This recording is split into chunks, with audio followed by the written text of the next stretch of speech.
વાલા દોસ્તો જય શ્રી કૃષ્ણ। નવું ઘર છે અને નવા ઘરની સામે આંબા વાવ્યા હતા। ગોટલીઓ વાવી હતી। આ લાઈનસર 4 ગોટલીઓ વાવી હતી। 4માંથી આ એક ઉગ્યો અને કેટલો મસ્ત લાલ કલરનો ઉગ્યો, જો ચીકણી કલરનો મસ્ત। આમ લાગઠ આપણે 4 વાવ્યા હતા એટલા થોડા અંતરે, એ 3 હજી ઉગ્યા નથી, કદાચ ઉગે તો ગોટલીઓ મેકી હતી।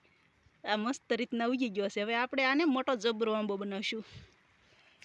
જ્યાં સુધીમાં મકાન ત્યાં સુધીમાં તો નહીં મસ્ત થઈ જાય। હવે પ્લાસ્ટર થઈ ગયું છે, વરસાદ ચાલુ થઈ ગયો।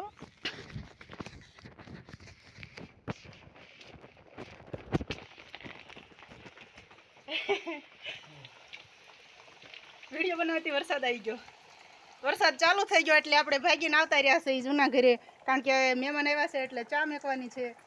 એટલે અહીંયા પણ જો આપણે જૂના રાવણાનું ઝાડ હતું એ લઈને વાવી દીધું, આમાં ઓલે આગે છે શેઢા ઉપર વાવી દીધું પાળા ઉપર, એટલે અહીં બીજો રાવણાની જગ્યાએ મસ્ત આંબો ઉગી ગયો છે।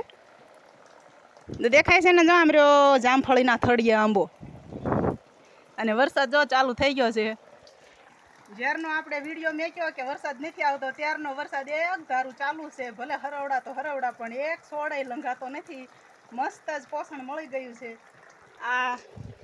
આ માંડવી ઉપરવાળા પડાની છે, એ થોડીક પારવી ઉગી હતી, પણ તોય જુઓ તમે એનો વિકાસ થઈ ગયો એટલે મસ્ત હવે આ જમીન છે એ ધીમે ધીમે ઢંકાઈ જશે। અને ઓલા નીચેવાળા પડામાં તો કાંઈ ઘટે નહીં એવી મોટી માંડવી થઈ છે, કારણ કે આપણે એમાં સાણિયું ખાતર ભર્યું હતું।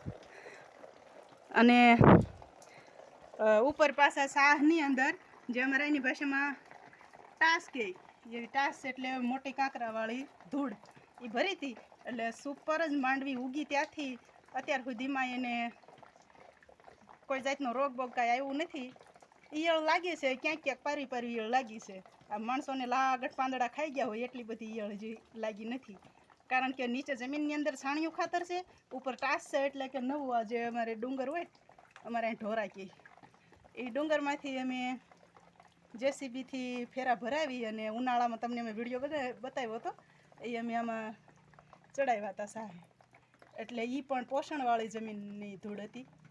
એટલે માંડવી ઉગી ત્યાંથી અત્યાર સુધીમાં જ એકદમ પોષણયુક્ત મસ્ત માંડવી ઉગી છે, ને વરસાદ મસ્ત થઈ ગયો છે। આપણે તમને વિડીયો બતાવો તો ઓલા નવા ઘરનો, અને આવી જવાનું જૂના ઘરે। તો સારું, હાલો મહેમાન આવ્યા છે, એમને ચા બનાવીને પાઈ દેવી, અને હાલો તમે પણ ચા પીવા। જય શ્રી કૃષ્ણ, ખુશ રહેજો।